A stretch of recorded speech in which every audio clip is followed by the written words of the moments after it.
আরে ললিতা যে, এসো এসো, কেমন আছো? ভালো আছি দাদা। আপনি কেমন আছেন? আমি ভালো আছি। তুমি এতক্ষণ পরে এলে এই ঘরে? আমার কথা এতক্ষণ পরে মনে পড়ল?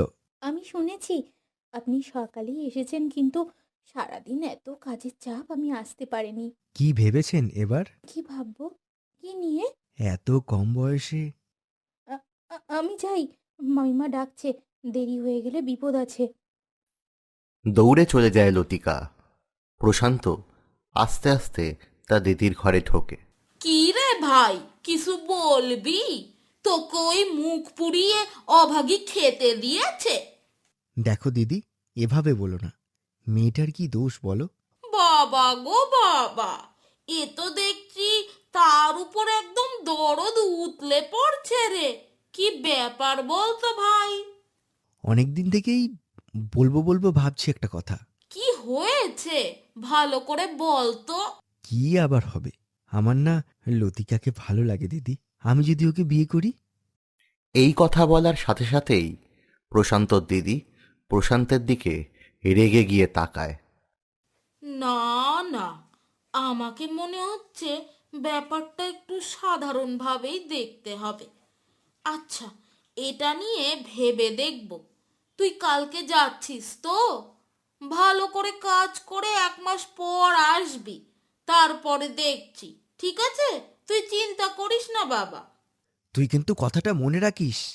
প্রশান্ত পরের দিন 1 মাসের জন্য শহরে চলে যায়।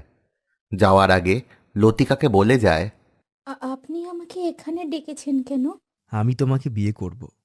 1 মাস পর তুমি আমার সাথে আমার ঘরে যাবে। আমি জানি দিদি তোমার সাথে খুব একটা ভালো ব্যবহার করে না। এটা আপনি কি বলছেন? আমি সব সময় তোমার পাশে থাকতে চেয়েছি। তোমার বিয়ে হয়ে যাওয়ার পর আমার খুব কষ্ট হয়েছিল। এখন আমার বুকের বাঁ পাশটা খালি আছে। তোমাকে আমি বিয়ে করব। 1 মাস পর আমি অবশ্যই আসব। প্রশান্ত চলে যায়। লতিকাও ঘরে চলে আসে। নতুন করে সে বাঁচার স্বপ্ন দেখে। ঘরের ভেতর প্রবেশ করতেই তার মামিমা তার চুলের মুঠি ধরে টানতে টানতে ঘরের বাইরে নিয়ে আসে। তাকে মেঝেতে ফেলে মারধর করে। ছাড়ো মামি, ছাড়ো। আমাকে ছাড়ো, আমার লাগছে মামিমা। ছাড়ো। হা, ছাড়ো, ছাড়ো আমাকে মামিমা। মরণ! মুখ পুড়িয়ে অবাগী মেয়ে ছেলে বিধবা হয়ে ঘরে বসে আছে, আর আমার ভাই এসেছে কিনা তার সাথে গল্প জুড়েছে। তা হ্যাঁ রে, তুই কি আমার ভাইটার জীবন নষ্ট করতে চাস নাকি? হ্যাঁ, আমি কিছু করিনি, আমি কিছু করিনি মামিমা, আমি কিছু করিনি। কিছু করিনি মানে? কিছু করিনি মানেটা কি? হ্যাঁ, আমার ভাই তোকে বিয়ে করতে চায়। যদি তার সাথে তোর বিয়েটা হয়, তোকে আমি শেষ করে দেব, কিন্তু পরে রাখলুম। আমার ভাইয়ের জীবনটা নষ্ট করা তো? হাহ, তোর কালই আমি বিয়ে দেওয়ার ব্যবস্থা করছি, দাঁড়া। এমন সময় এই ঘরের ভেতরে এসে প্রবেশ করে জমিদার বাবু। আরে আরে, এ কি করছেন? এত বড় মেয়েকে আপনি মারছেন? আরে বাবু, আপনি? আরে আসুন আসুন। আর বলবেন না, কথাবার্তা কিছু শোনে না। মেয়েটা অলক্ষী, স্বামীকে খেলো, এরপর আমার সংসারটা খাচ্ছে। আমি আপনাদের বাড়িতে এসেছি একটা কথা বলার জন্য। আমি আমি আপনার এই মেয়েকে বিয়ে করতে চাই। এই কথা বলার সাথে সাথেই মামিমা প্রায় অজ্ঞান হয়েই পড়ে যাচ্ছিলেন। মরণ! মুখপুরীর ভাগ্যটা কত ভালো, সবাই একে বিয়ে করতে চায়, কিন্তু কেন? আরে জমিদার বাবু, আপনার কি মাথা খারাপ হয়েছে নাকি? আপনি একটা বেধবা মেয়েকে বিয়ে করবেন? আপনি কি অন্য মেয়ে পাবেন না নাকি? আপনার জন্য তো মেয়ের লাইন লেগে যাবে। এই মুখ পরে বেধবাকে কেন বিয়ে করবেন বলেন তো? আমি কি করব না করব সেটা নিশ্চয়ই আপনার কাছ থেকে জানবো না। আমার যেটা ইচ্ছা হবে সেটাই আমি করব। আমি এই মেয়েকে বিয়ে করব। আপনারা এই বিয়ের তোড়জোড় শুরু করুন। জমিদারবাবু সম্ভ্রান্ত পরিবারের মানুষ। গ্রামের জমিদারবাবুকে সবাই ভয় পায়। এই জমিদারবাবুর কথার ওপরে কেউ কথা বলতে পারে না। লতিকাও কিছু বলতে পারে না, কিন্তু ঘরের পর্দার আড়ালে বসে কান্নাকাটি করে। কারণ একটাই, সে প্রশান্তকে সে ভালোবাসত মনে মনেই, কিন্তু কখনো এই কথাটা মামা মামিকে বলতে পারেনি। সাহস হয়নি আসলে। আজকে যখন এই সুখের সময় ওর উপস্থিত হয়েছে, আর হঠাৎ কি থেকে কি হয়ে গেল। এবার কি হবে? এতদিন পর আমি একটু সুখের মুখ দেখছিলাম, হঠাৎ করেই সব কিছু কেমন যেন পাল্টে গেল। আবার সেই বিচ্ছেদ। কেন ভগবান, কেন কেন কেন বিধাতা আমার সাথে কেন? লতিকা কাঁদতে থাকে। এমন সময় মামিমা ঘরে এসে প্রবেশ করে। আমি জানতাম আমার ভাইয়ের পিছু তুই ছাড়বি না, তাই ভেবে রেখেছিলাম রে মুখপুরি, তোকে মেরে মেরে আধমরা করে দেব। কিন্তু এখন তো দেখছি সমস্যার সমাধানই হয়ে গেল। জমিদার মরলে মরুক, আমার কি। এই সুযোগে আমরা জমিদারের আত্মীয় হব, গ্রামে আমাদের কদর বাড়বে। মামিমা, মামিমা, এই বিয়ে আমি করতে চাই না মামিমা। এই কথা শুনে ছুটে আসেন মামিমা, চুলের মুঠি ধরে তাকে আবার মারতে থাকেন। চুপ কর মুখপুরি, চুপ কর। একটা এত ভালো সম্বন্ধ হয়েছে, সেটা হাতছাড়া করবি? তুই একটা অলক্ষী বেদমা মেয়ে কোথাকারের, চুপচাপ বিয়ে করবি, বুঝতে পেরেছিস? মামিমার ভয়ে লতিকা কিছু বলে না। হঠাৎ করেই 1 সপ্তাহের মধ্যেই জমিদারবাবুর সাথে লতিকার বিয়ে হয়ে যায়। ঘরের ভেতর বসেছিল লতিকা। এমন সময় জমিদারবাবু সেখানে প্রবেশ করে। জেগে বসে থেকে কোনো লাভ নেই, শুয়ে পড়ো। আমার যখন ইচ্ছা হবে তখন আমি আসব।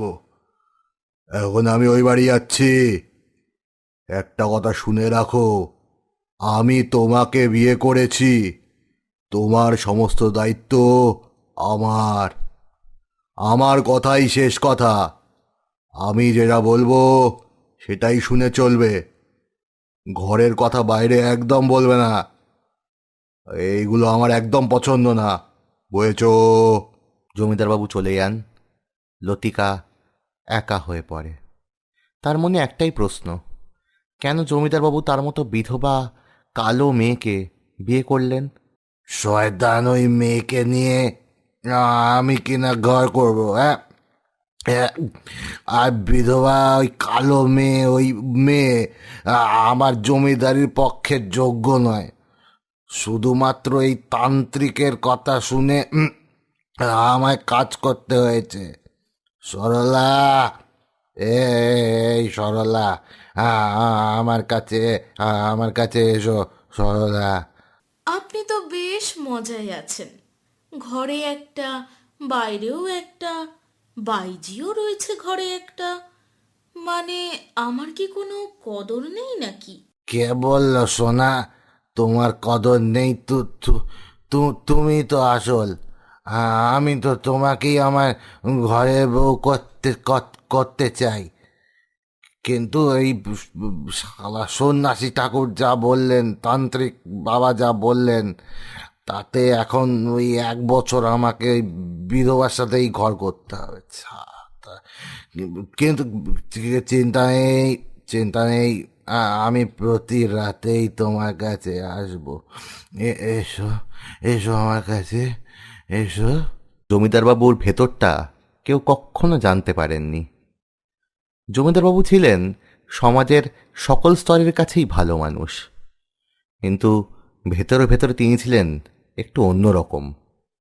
মদ, নেশা, জুয়া, মেয়ে ছেলে, রাতের অন্ধকারে তার ছিল নিত্যদিনের সঙ্গী।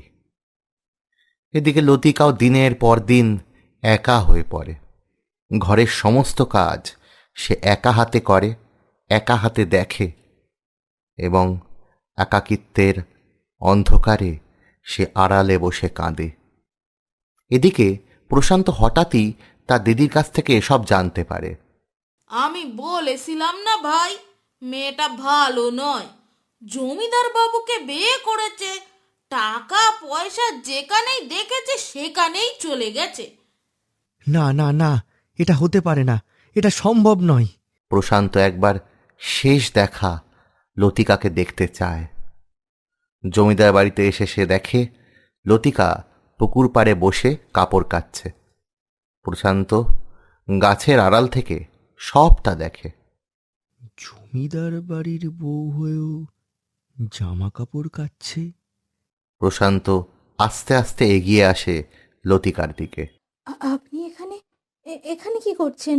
তোমার এরকম অবস্থা? এত শরীর ভেঙে গেছে, কি হয়েছে বলো তো? না না, আমি ঠিক আছি, আমি ভালো আছি। আসলে নিজের বাড়ির কাজ করলে কি কারো কষ্ট হয় বলো? তা অবশ্য ঠিক, কিন্তু তুমি এটা নিজের ইচ্ছায় বিয়ে করেছো? হ্যাঁ, আমি একদম ভালো আছি এবং আমার ইচ্ছাতেই বিয়েটা হয়েছে। প্রশান্ত চলে যায়। এদিকে জমিদারবাবু আড়াল থেকে সবটাই দেখেন। মেয়েটা বড়ই ভালো। আমি মেয়েটার সাথে অন্যায় করছি না তো? জমিদারবাবু আসলে স্বৈরাচারী ছিলেন, তাকে কেউ সেই মতো করে কিছু বোঝাতই না। লতিকা আসার পর বড্ড যত্ন করতে জমিদারবাবুকে আস্তে আস্তে জমিদারবাবু নিজেকে শুধরে নেওয়ারই চেষ্টা করছিলেন। জমিদারবাবু লতিকার দিকে এগিয়ে আসেন। তাড়াতাড়ি আসো, খাবারটা দেবে, আসো। লতিকা হঠাৎই জমিদারবাবুকে দেখে চমকে ওঠে। লতিকা মনে করে জমিদারবাবু এই 2 দিন হলো তার সাথে খুবই ভালো ব্যবহার করছেন, এবং এইসব দেখে লতিকার মন আস্তে আস্তে নরম হতে থাকে। লতিকা! জমিদারবাবুর কথা শুনে লতিকা দৌড়াতে দৌড়াতে জমিদারবাবুর কাছে যায়, আর সেই সময় হঠাৎ পা হড়কে পড়ে গিয়ে সে মাথায় চোট পায়। জানি না কিভাবে কি হলো, বুঝতেই পারছি না। মেয়েটার মনে হয় চরিত্র ভালো ছিল না, তাই কারোর সাথে পালিয়ে গেল বোধহয়। প্রশান্ত কিছু একটা বলতেই যাবে, হঠাৎ তার দিদি তার হাতটা শক্ত করে ধরে। কিছু বলিস না ভাই, কিছু বলিস না। তোর চরিত্রটাই খারাপ হয়ে যাবে, তোকেই সবাই সন্দেহ করবে। তাই চুপ করে যা বাবা, চুপ করে যা। লতিকা নাকি পালিয়ে গেছে বাড়ি থেকে অন্য একটি ছেলের সাথে, নাকি লতিকা এখানেই আছে। লতিকার কি হলো তা জানতে অবশ্যই পরবর্তী পর্বটি দেখুন।